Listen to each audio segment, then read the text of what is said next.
امریکی صدر Donald Trump نے میڈیا سے گفتگو میں اسرائیل اور لبنان کے درمیان 10 روزہ جنگ بندی کا اعلان کرتے ہوئے ایران کے ساتھ امن معاہدے پر بھی بات کی۔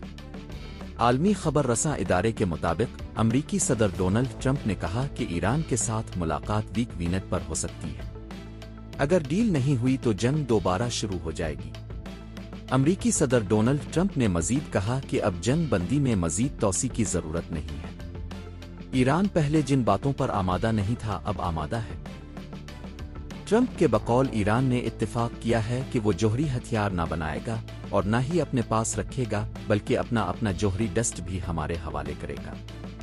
صدر ٹرمپ نے کہا کہ اب نہ تو ایران کے لیڈرز رہے ہیں اور نہ ہی ان کے پاس فضائیہ، بحریہ اور فوج باقی نہیں رہی ہے۔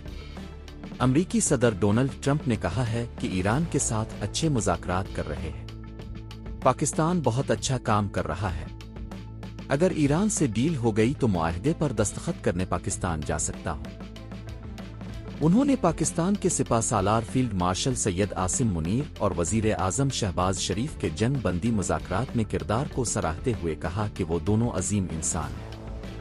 صدر ٹرمپ نے بتایا کہ لبنانی صدر اور اسرائیلی وزیر اعظم سے آج ٹیلی فون پر اچھی بات چیت ہوئی ہے۔ دونوں جنگ بندی پر راضی ہیں۔ امریکی صدر نے مزید کہا کہ میں نیتن یاہو اور لبنانی کے صدر سے ملنے جا رہا ہوں۔